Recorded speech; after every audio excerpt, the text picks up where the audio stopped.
사실 우리 김문수 후보와 저는 상당히 오랜 동안 서로 이렇게 사귀고 교우를 해온 사이입니다.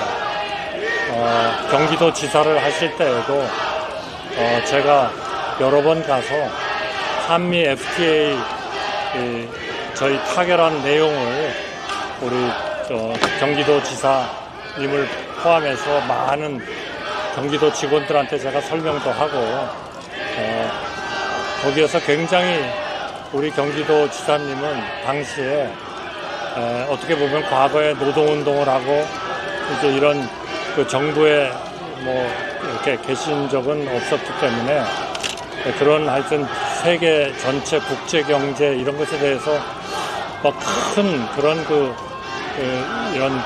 그런 준비를 가지고 계시지는 않았을 것 같은데 제가 지금도 기억나는 게 아니 한미 FTA 이렇게 해가지고 이거 우리나라에 무슨 득이 있겠냐 뭐 이런 지적도 하시고 그런 기억이 납니다. 그래서 제가 좀 지켜보시죠 그랬더니 다행히 이제 그 다음에 한 10년쯤 지나서 트럼프 대통령 1기 때 트럼프 대통령이 우리나라 한미 FTA를 보면서 아니 누가 이걸 협상을 해가지고 이렇게 미국이 맨날 손해만 보게 만들어놨냐 이래가지고 이거 당장 없애버려라 이래가지고 이제 또 막 미국하고 협상을 해가지고 타결도 다시 협상도 하고 한 기억이 납니다.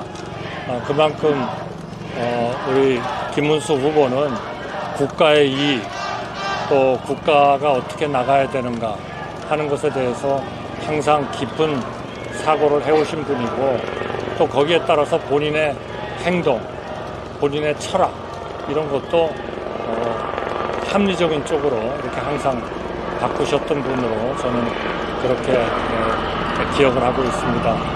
같이 국무위원으로서 역할을 할 때에도 항상 그 시각을 정말 국가와 국민 그리고 사회적 약자 이런 쪽에 두시는 그런 아주 훌륭한 덕목을 계속 보아오셨다 이렇게 생각을 합니다. 저는 지금 소위 무소속으로 선관위에 예비 등록을 한 후보입니다. 예비 후보입니다. 그렇기 때문에 제가 대통령직에 출마한 예비 후보로서 제가 언론에도 나가서 인터뷰도 하고 또 외신 기자단 앞에서 브리핑도 하고 그리고 또 이낙연 총리나 이런 분들을 만나면서 이 나라를 어떻게 끌고 가야 되는가 하는 데 대해서 논의도 하고 그리고 뜻을 같이 하도록 설득도 하고 그렇게 하고 있습니다. 저는 분명히 무소속의 예비 후보다 하는 말씀을 드리고 싶고요. 거기에 따라서 모든 활동을 하고 있고 또 모든 우리 선거법에 의한 규제도 같이 받고 있다 하는 말씀을 드리겠습니다. 오늘 그 단일화의 문제에 대해서 우리가 속 시원한 그런 해결책을 드리지 못한 것에 대해서 우선 국민들한테 죄송하다 하는 말씀을 드리고 싶습니다. 이유가 다 있겠지만은 저는 국민을 위해서 또 우리 국가를 위해서 지금 우리가 해야 하는 이런 절대절명의 일들 이런 것들을 덮을 수 있는 것은 아무것도 없다. 저는 그렇게 생각합니다. 그렇기 때문에 저도 권한대행 겸 국무총리라는 그러한 직을 저로서 최선의 바탕을 만들고 더 중요한 앞으로 한 달 후에 시작되는 대통령 선거에서 저의 희망입니다만 국민의 선택을 받아가지고 진정으로 우리나라를 국제적으로 강한 나라, 국내적으로 부유한 나라, 또 우리 국민들이 행복한 나라, 그리고 통상마찰을 해결하는 나라, 그리고 한미동맹을 더 강화하는 나라, 또 한미일 간의 이러한 안보 협력을 통해서 북한의 위협을 억제할 수 있는 나라, 그러면서도 북한 주민의 그러한 그 어려운 점을 이해하고 그분들을 돕고 하는 그러한 소위 우리 북한과의 대화, 그리고 필요하다면 정상회담도 조건 없이 한다는 그러한 의지를 가지고 꼭 우리가 선거에서 승리를 해서 제대로 된 나라를 만들어야 되겠다. 특히 국내적인 이런 갈등 그리고 분열, 이것을 해결하지 않고는 절대로 우리나라는 경제나 외교나 국방이나 또는 민생, 사회 이런 데 있어서의 제대로 된 개혁을 할 수 없다. 저는 그래서 3년의 기간에 개헌을 마치고 저는 물러나겠다 하는 것을 분명하게 했습니다. 그리고 이를 통해서 우리의 사회적 약자를 보호하는 그러한 체제를 갖춰야 되겠다 이렇게 생각합니다. 제가 하나만 예를 들겠습니다. 지난 3년의 정부가 사회적 약자에 대해서는 좀 배려가 적지 않았냐 이런 얘기들이 많이 있었습니다.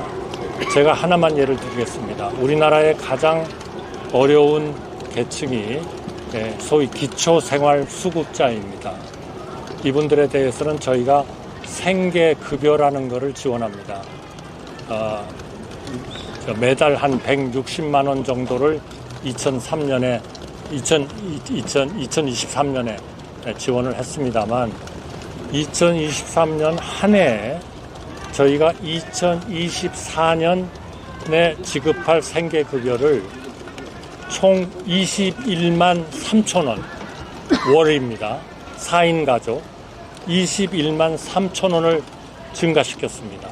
그러니까 1년으로 보면 한 255만 원 정도가 4인 가족한테 생계급여를 드린 겁니다. 그런데 그 전 정부, 문재인 정부죠.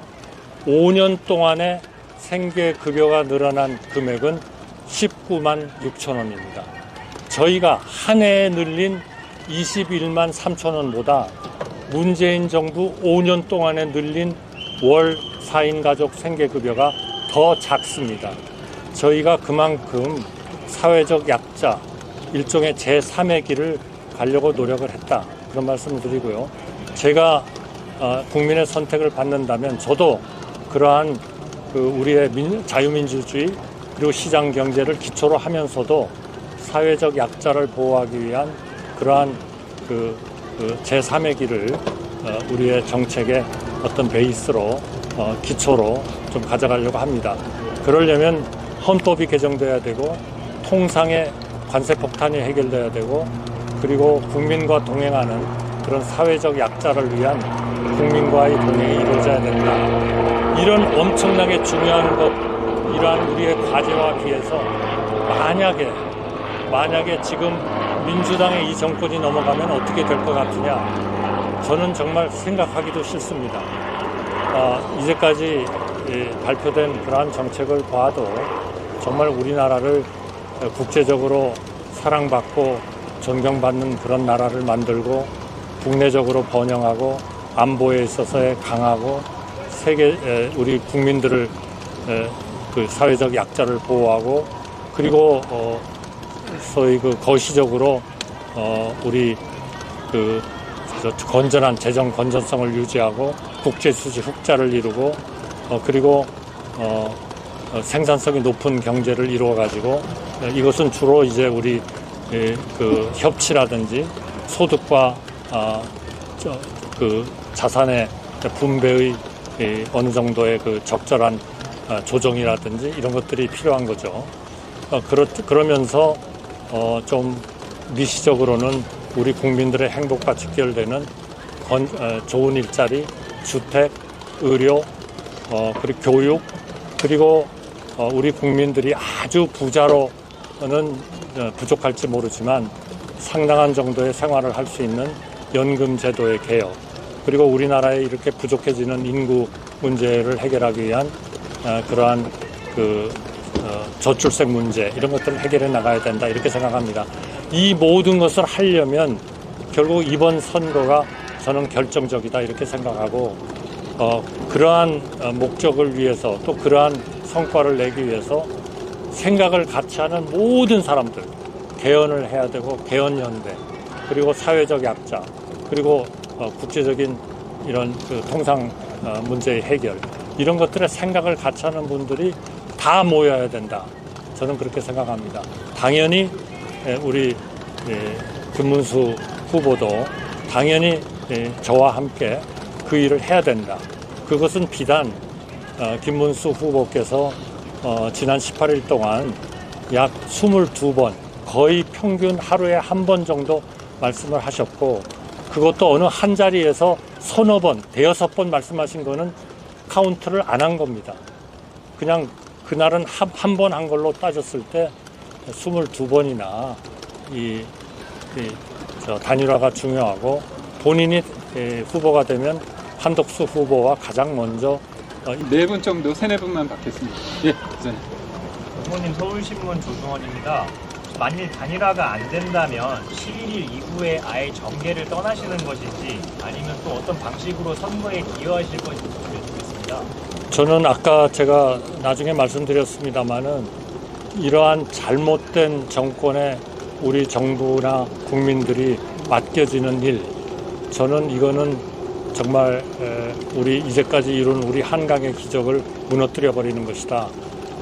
지금 국회의 그 권력을 가지고도 이렇게 31명에 대해서 탄핵 소추를 하고, 또 경제적으로 보거나 우리 국민들을 위해서도 도움이 안 되는 그런 법안을 계속 만들어 가지고 정부에 던져서 결국 제의 요구를 하게 하는 이런 국회의 그 막강한 그러한 권력에 행정력까지 들어간다면 그거는 브레이크 없는 열차가 돼버린다고 생각합니다.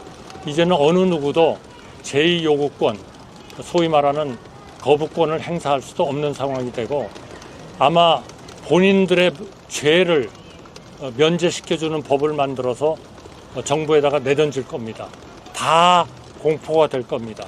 이런 어느 누구도 법 위에 설 수 없다는 그러한 우리의 그 전통적인 법치주의가 깨지는 겁니다. 지금 저는 걱정하는 거는 우리가 걱정하는 그 정당, 걱정하는 그 지도자는 선택적 법치를 하고 있다. 이렇게 생각합니다. 본인한테 유리하고 본인의 조직에 유리하면 잘하는 거고, 그 재판관이 잘하는 거고, 그 법원이 잘하는 거고, 본인들한테 불리한 거를 한 재판관과 법원은 전부 다 말하자면 엉터리 법관이고 엉터리 법원이고 손을 봐야 하는 그러한 조직이고, 이런 어떤 노무현 대통령 절대로 그러지 않았습니다. 다 시장을 중시하고 자유민주주의를 지키려고 노력하셨고, 그리고 지금과 같은 그런 정말 말도 안 되는 법을 만들어 가지고 정부한테 막 들이미는, 그것이 전부 다 표에 도움이 된다고 착각을 하고 있기 때문에 그렇습니다. 절대로 우리 국민은, 현명한 우리 국민은 그런 생각을 하고 계시지 않고 그런 선택을 하시지 않으리라고 생각합니다. 네. 예. 시사인 권은혜 기자라고 합니다. 후보님 아까 국민의힘 지도부 대선 출마 과정에서 전혀 통화한 적이 없었다고, 만난 적도 없다고 하셨는데, 단일화나 그 대선 출마 관련돼서 그 지도부, 국민의힘 지도부가 정말 연락을 전혀 안 하셨는지 다시 한번. 저는 이런 그 경선 과정에 영향을 줄 수 있는 그런 일은 하지 않았습니다. 네. 한 번만 더 받겠습니다. 예. 자.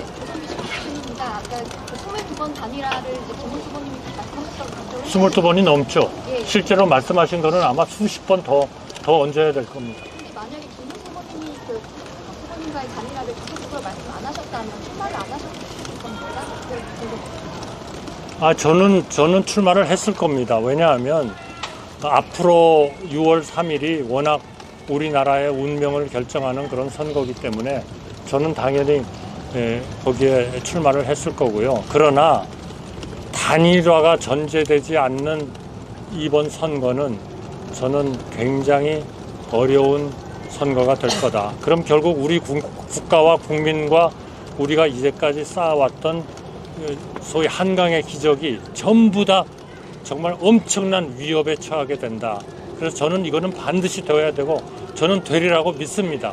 우리 국민과 이런 당원들이 그거를 어떻게든 되도록 힘을 모아주시지 않겠나 그렇게 생각을 하고요. 아까 제가 11일까지 단일화가 안 되면 어떻게 하겠냐 하는 말씀을 드렸습니다만 저는 제가 국민에 대한 기본적인 예의는 단일화가 이루어지지 않은 상태에서 제가 후보 등록을 하는 것은 그거는 맞지 않다. 제가 국민들에 대한 최소한의 예의는 등록을 하지 않는 것이다. 이렇게 믿고 있다는 말씀을 드립니다. 이번에 그럼 마지막으로 하나 하겠습니다. 예, 아닙니다. 죄송합니다. 질문하십시오. 아니, 제가 지목을 하는 겁니다. 네, 예, 저 한국일보 나광현입니다. 질문 드리고 싶은 게 사실 지금 단일화에서 중요한 게 두 분이 해서 시너지 효과가 나야 되는 거잖아요. 근데 당 지도부에서 지금 약간 강제 단일화라고 볼 정도로 자체적으로 진행을 하고 있는데 사실 이렇게 되면 단일화가 돼도 효과가 크지 않을 수도 있다고 볼 것 같은데 선배님은 이런 식으로 당 지도부가 단일화 진행하는 거 어떻게 보시는지 궁금합니다. 이거는 정말 정치의 최고 전문가들이 판단해야 할 일이다. 저는 그렇게 생각합니다. 저는 그 문제는 판단을 하지 않겠습니다. 그러니까 그 시너지 효과라는 게 어느 분야에서 얼마나 날 수 있는 거냐 하는 거는 제가 그거를 충분히 분석할 만한 좋은 그런 정치에 대한 그러한 그 통찰력과 지식은 저는 없다 생각합니다. 다만 저는 우리 국가가 국민이 그리고 우리 국민들의 민생이 또 우리 국가의 국제사회에 있어서의 지위가 통상마찰이 이것이 해결이 되려면 지금과 같은 이런 분열 그리고 갈등 이거 가지고는 안 된다 하는 것은 이미 판정이 됐다고 생각합니다. 그렇기 때문에 우리 단일화는 그런 것 때문에 필요한 거다. 모두가 같은 생각을 하는 사람들이 다 뭉쳐야 된다. 이렇게 생각하고요. 아까 저 질의에 제가 답변을 못 드렸는데 저는 우리 단일화가 어느 쪽으로 되든 저는 우리 김문수 후보를 열심히 제가 할 수 있는 한 도울 겁니다. 그게 국민들한테 경제의 문제를 제대로 설명하는 것이 될지 외교의 문제를 설명하는 것이 될지 모르겠습니다만 제가 50년 동안 쌓아온 모든 것을 총동원해서 모을 거고 힘을 모을 거고요. 또 제가 아는 많은 분들이 이러한 개헌연대 그리고 힘을 모으는 데 합치도록 그렇게 제 나름대로의 노력을 하겠습니다. 네. 네. 오랜 시간 너무 저 질문 하나 있습니다. 죄송합니다. 오랜 시간 감사합니다. 감사합니다. 알겠습니다. 따라서 단일화